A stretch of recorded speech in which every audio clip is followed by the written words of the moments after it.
Okay, so what we're trying to determine is the idea of proportionality. So is the number of cookies proportional to the number of sheets used in baking, or the number of sheets they will have to use in baking? Okay, kind of weird, kind of a strange way to go about it. I mean, they gave us this fact here, 36 cookies on 2 cookie sheets. They could have just said 18 on each one.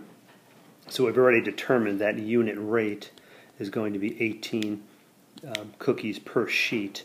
Now, what they're asking is, will this apply all the way to the total number of cookies we need? Okay, so we'll make our table here.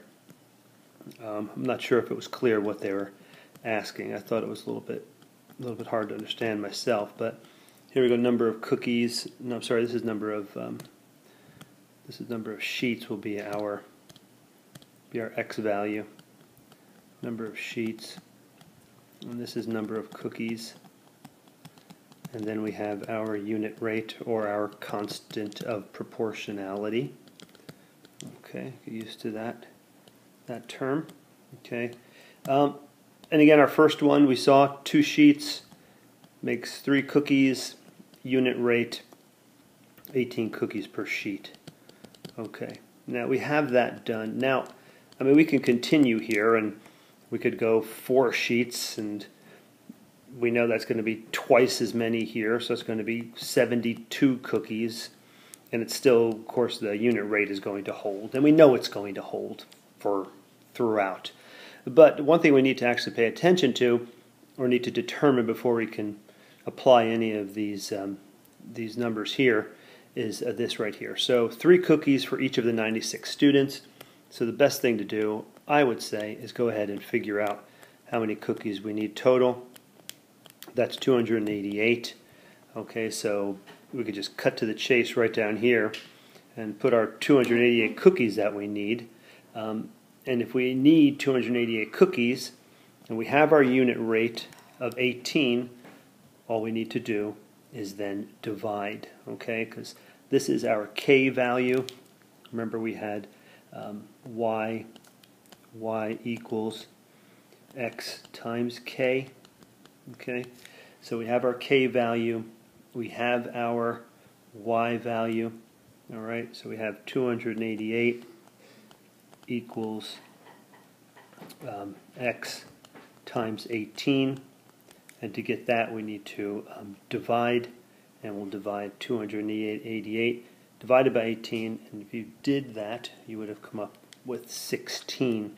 Okay, and 16 evenly. All right. Now, if our division hadn't worked so cleanly, then we wouldn't have had a proportionality. Okay, so we know we need 288 cookies. We have a unit rate of 18.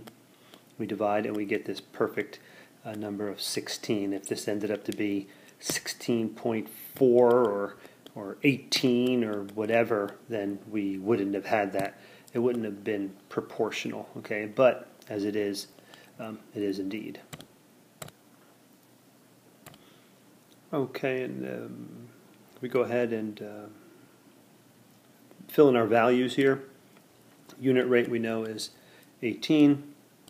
Our constant of proportionality is k equals 18, and the meaning in this sense of this constant of proportionality is that there are 18 cookies per sheet. Okay, 18 cookies per sheet.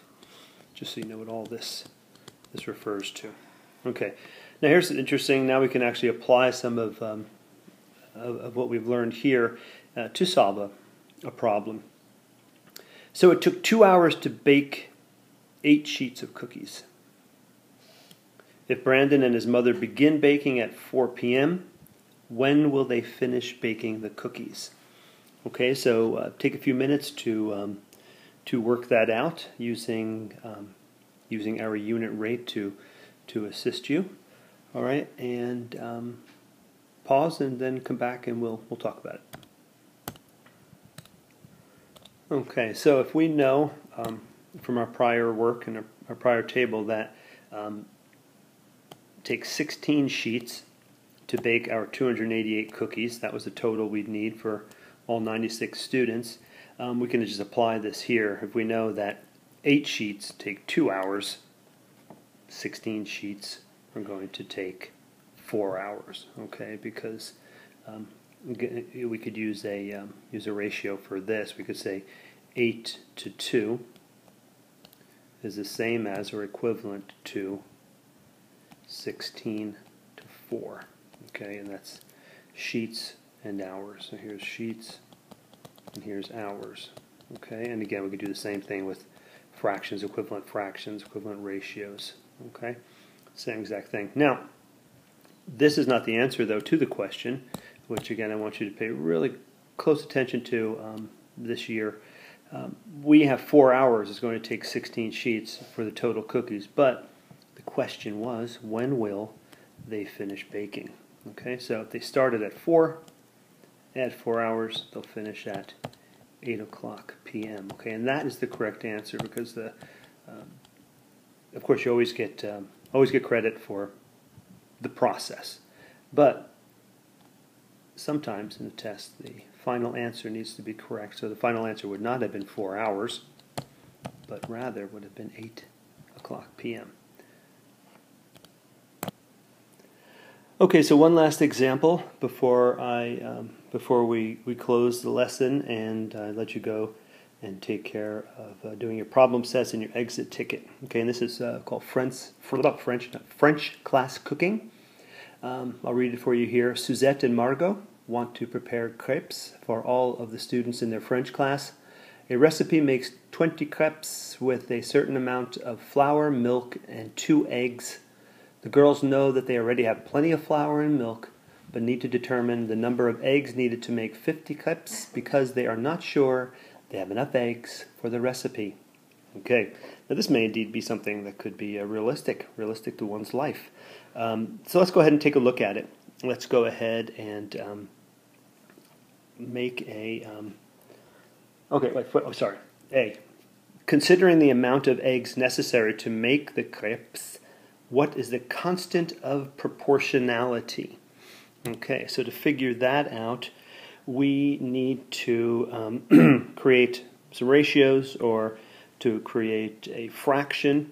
We know that there are, if we go back and look at our information here, there are 2 eggs in a recipe that makes 20. Okay, so a ratio for that would be 2 to 20, okay, which as a fraction looks 2 over 20, which we can reduce therefore to 1 to 10, okay, because that's how 2 to 20 reduces down to 1 to 10, okay, 1 to 10, so that means eggs, 1 egg to 10 clips.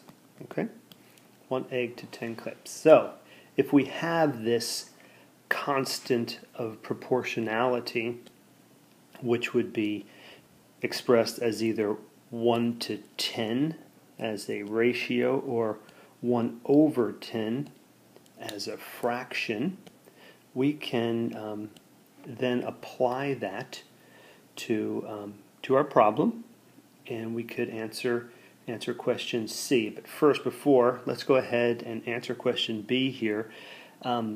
What does, and again, we're always, this year the emphasis is always going to be on what exactly does this mean in the context of a problem. Okay, not just, because sometimes it just seems so decontextualized. Okay, but in this case, the constant of proportionality in this context means that there is 1 egg